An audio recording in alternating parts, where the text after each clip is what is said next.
Next, siapa sini suka makan sushi? Angkat tangan. Sushi ya, bukan sushi. Nggak ada yang suka makan sushi? Ya Allah, oh ada kakak. Nah, boleh nih makan sama kakak ini, minta ajaim, tak jamin sekalian. Selap aku gitu dah. Pasti tak tahu selap topeng di Zoom nih. Jadi ini namanya mirin. Sake.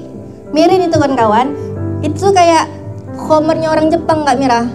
Nah, kalau kita di sini apa? Arak lah ya. Arak. Nah, cuman trendinya sekarang miras kalau umumnya orang Indonesia. Maka mirin dan sake ini orang Jepang tuh khomernya tuh ini. Tapi mereka juga pakai dalam sebagai syarat utama makanan mereka, masakan mereka, terutama pada sushi. Pada sushi apa yang dipakai? Pada nasinya, biar nyaman. Itu kan tidak sekedar nasi doang sebelum digulung. Pakai campuran ini biar manis. Sama ikan tuh kan amis kawan-kawan. Kasih mirin, hilang amisnya. Sama tahu ndak kalau kita makan sushi ada sausnya celup-celup warna coklat. Soyu namanya, campuran mirin. Manis kan? Enak kan? Makan lagi. Inilah dia. Ada soyu yang halal ada. Soyu yang halal ada. Soyu yang halal ada, tapi restoran sushi yang halal di Pontianak itu belum ada. Adapun di Jakarta banyak. Kalaupun mau makan sushi di restoran Jepang, Jepangnya pun bukan yang jual sushi Kak Mira. Itu yang di mall itu. Itu pun mayoritas dia ada jual sushi, tapi tuh bukan yang totoan sushi gitu loh. Ya. Kayak Kimukatsu itu halal. Jepang memang jual makanan Jepang, tapi kan mereka jualnya enggak cuma sushi gitu loh. Kayak bukan terfokus di sushi. Nah, kalau Jakarta banyak. Itulah sayangnya kita bukan orang Jakarta, orang Pontianak. Jadi ibu-ibu, kakak-kakak nanti jadilah pengusaha yang buat restoran sushi halal. Nanti saya rekomendasikan. Oke? Karena ini alkoholnya tinggi Kak, rasanya nyaman. Ini mirin ya, apa namanya nih? Mirin. Jadi kalau mau makan sushi hati-hati, tanya, jangan sekedar nanya Kak halal ndak? Ndak cukup Kak. Jadi tanya pakai mirin ndak? Ada restoran di Pontianak ya, ndak perlu ditebak pasti udah tahu, ndak perlu sebut nama lah ya.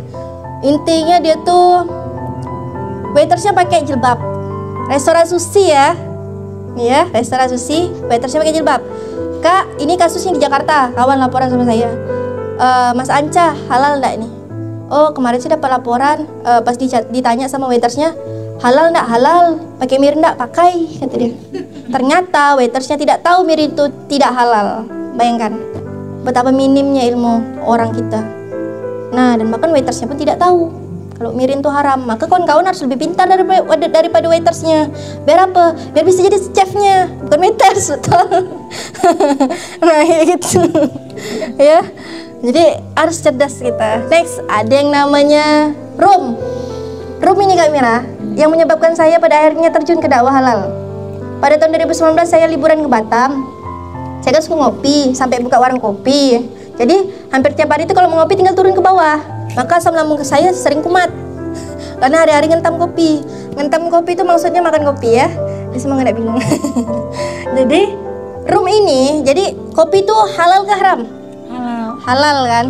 Tapi seiring berkembangnya zaman, banyak yang bercampur tuh Kak Mira. Orang-orang ini semakin cerdas untuk meningkatkan branding mereka. Jadi resep ini macam-macam. Ada kopi yang rasa stroberi, rasa ini, rasa itu, termasuk dicampur khamar. Bayangkan tuh kawan-kawan, betul nggak ayat yang tadi tuh? Nah, jadi saya terminum lah nih kopi susu campur rum. Kok tiba-tiba abangnya bilang gini, rumnya halal kok. Saya kan nggak tahu rum itu apa, nggak pernah nggak minum-minum, nggak tahu kita homer ke apa gitu kan, nggak ada pengalaman. Jadi saya minum ya, oh udahlah, bolehlah. Sekali saya minum, mata saya ini kan mata kalong, jam 12 biasa masih tahan, tapi kok jam 10 kok udah teler gitu. Salah satu ciri-ciri lah ya Kak Mira ya, iya nggak sih? Tumbang, tiba-tiba tumbang. Oh berat sekali mata saya nih, ya Allah, walhasil tumbang saya pada saat itu. Ngantuk, iya gitu ya reaksinya. Dan saya curiganya tuh sekali pagi tuh buka Instagram, scrolling, tiba-tiba ada konten yang bahas tentang kopi pakai rum. Ya Allah, salah makan saya tadi malam. Dari situlah saya nyesal, saya tobat. Maka inilah sekarang jadi PR saya, dakwahan ini. Dan rum ini merupakan minuman keras kelas C, kadarnya tinggi 30%, rasanya manis, wangi. Dan biasa juga ada di bakery, di puding. Emak-emak yang suka bikin puding tahu ndak rum yang gambar butterfly yang kecil? Tahu? room butterfly. Ibu tahu Bu? Enggak tahu Bu, ya Allah. Nggak ada gampang-gampang orang bikin puding di sini. Mereka gampang-gampang beli puding. Oh, Masya Allah. Iya, bingung nak bilang bagus ke alhamdulillah kata ada nih. Soalnya Bu, pernah makan brownies enggak? Jangan bilang tak pernah lagi, ya sian sekali. Karena brownies tuh wangi kan? Kue kalau udah wangi pasti pakai rum. Karena apa? Rum nih wangi sekali, wangi sekali. Sama kayak vanilla Kak Mira. Dan vanilla tuh kawan-kawan, ada alkoholnya 40%, dan rum yang butterfly nanti searching. Rum butterfly yang khusus kue 40%, atau enggak pergi ke toko yang kue tuh cari rum khusus kue 40%, tertera kok. Bayangkan masuk ke dalam badan kita hari-hari makan bakery asal-asalan, pantas doa tak dapat jodoh, tak dapat betul tak? Hutang tak lunas-lunas.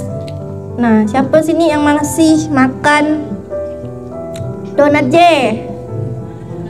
Masih. Tahu enggak itu belum sertifikasi halal?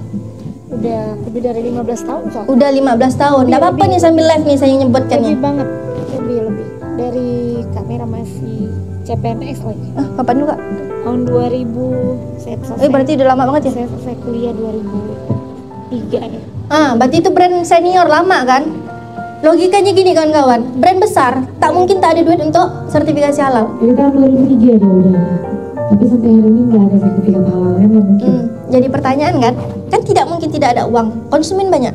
Karena apa? Semakin banyak konsumennya, makin ada yang beli, masih ada yang beli. Saya tidak akan sertifikasi halal. Logikanya seperti itu, karena masih ada yang beli.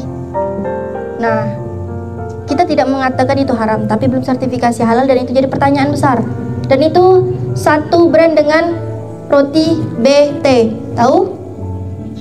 Bread T, tahu? Ya, nggak perlu disebut, kan kau minta insya Allah. Saya lagi live nih, tolong jangan pancing. Pening pala kawannya. Tak mampu dia tuh. Gitu. Live YouTube juga loh ini. Halo. Nggak apa-apa sekali mandang, bisa sertifikasi halal. Soalnya saya udah 4 tahun puasa, nggak konsumsi itu. Saya tuh juga pengen makan itu tuh enggak, tapi tuh enggak kunjung sertifikasi halal. Dari tahun saya awalnya dari tahun 2014. 4 tahun loh saya puasa. Saking saya jaga tuh enggak tuh. Tiap hari lewat tuh ya Allah, dulu aku suka nongkrong sini. Beli gelas tuh Kak, sampai banyak gitu Kak. Dimanapun saya safar saya beli itu. Bayangkan berapa banyak barang haram dalam perut nih. Tapi sampai sekarang tidak sertifikasi halal. Enggak sian gitu sama saya gitu Pak.